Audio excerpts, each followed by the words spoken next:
Patsy, is that the sense you're getting at the White House, that they haven't given up as yet? You had Donald Trump come in late night America, early morning India, suggesting that this vote was a fraud, the counting must stop.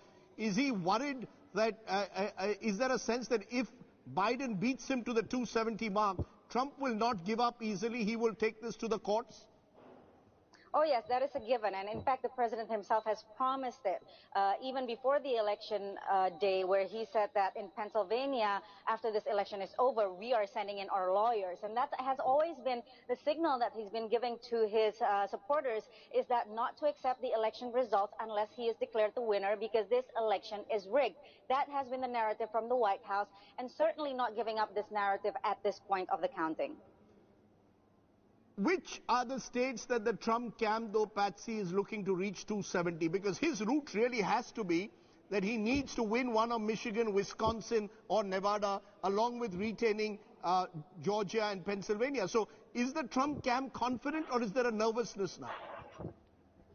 Well, I think both camps are right now nervous, right? Even though they're trying to project confidence. Given the state of play right now, the calculations of the states in play, it does appear that Joe Biden may have a slightly wider path towards 270 compared to President Trump. But then, of course, you know, all the votes have not been tallied, even though there may be projections, particularly in Pennsylvania. You know, the votes that need to be counted are mostly from the Philadelphia area. This is an urban city, big city that usually leans Democrat. But, you know, again, at this point, there's really so many unknowns. A lot of pollsters are really afraid of making their projections, and we just have to see this very fluid state of play hour by hour. Alisar, final question to you. There's been this specter of violence, possible civil war, the word being used in some parts of America. Trump has already said, I'm surprised how my lead in democratic states has surprisingly disappeared. So it seems almost that while the president is not willing to accept this verdict, what will his supporters do on the streets?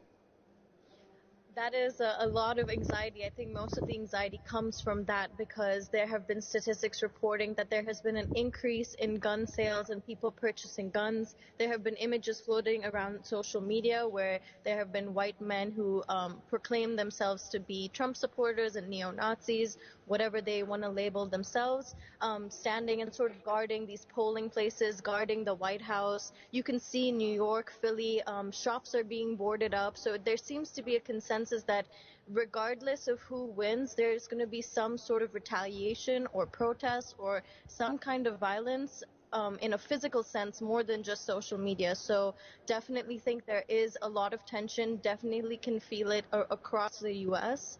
Who knows what's going to happen? It seems that the different police officers in different counties and senators are prepping for the worst, unfortunately.